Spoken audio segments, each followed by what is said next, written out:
Welcome to our first video. So today's video is going to be about the Kronleins diagram, which is used in surgery.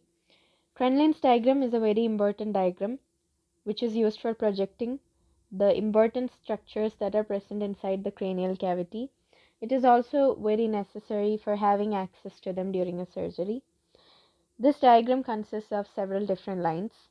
Let's look at them one by one. The first line is the sagittal line, which connects the midpoint of the glabella or the nasion to the external occipital protuberance or the inion. This is how the line goes. It passes through the sagittal suture from the glabella all the way to the external occipital protuberance. That's about the first line. The second line is called the superior horizontal line or the supraorbital line. This line passes through the supraorbital margin.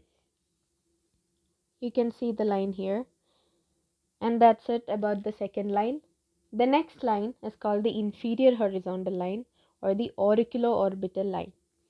This line is parallel to the line that we mentioned just before. It starts from the infraorbital margin all the way to the superior margin of the porus acousticus externus. You can see the line here. And that's the horizontal lines. Next we have to look at the first vertical line is the zygomatic line. It is also called as the anterior vertical line because it comes on the anterior surface of the skull. Now, this line passes perpendicular to the horizontal lines which were shown just before, and it passes through the midpoint of the zygomatic arch. You can see the line right here.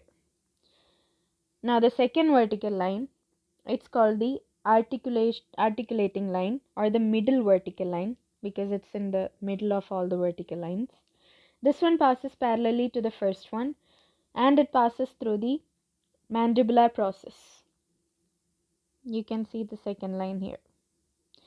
The third vertical line is called the mastoid line or the posterior vertical line because it comes on the posterior surface of the cranium, and it is parallel to the first and the second line and passes through the posterior margin of the base of the mastoid process. You can see the line here. So that's all about the lines that are present in the Kronleins diagram. Now, with the help of these lines, we are able to project the arteria meningia media or the medial meningeal artery. Now, let's see how that is done. So, the main trunk of the medial meningeal artery is projected in the crossing point of the first vertical line with the first horizontal line. That is the anterior vertical line with the inferior horizontal line. So, this is the first vertical line and this is the inferior horizontal line. So, this would be the projection of the main trunk. Now, the anterior branch of the medial meningeal artery or the frontalis branch, it is projected at the cross point of the first vertical line with the second horizontal line. So this is the first vertical line again and the superior horizontal line. So this would be the anterior branch. Now, there is another branch which is the posterior branch or the parietal branch, which is projected by the cross point of the third vertical line and the superior horizontal line. So this is the third vertical line and this is the superior horizontal line. So this would be the posterior branch projection. Now, all the projections have been completed. So now we have to talk about the two grooves that are shown by this diagram. The first groove is called the Sulcus Centralis, also known as Rolandi. It is projected by a line which connects the cross point of the anterior vertical line with the superior horizontal line and the cross point of the posterior vertical line with the sagittal one. So this is the cross point of the anterior vertical line with the superior horizontal, and this is the cross point of the posterior vertical line with the sagittal one. So as you can see, this is the Sulcus Centralis.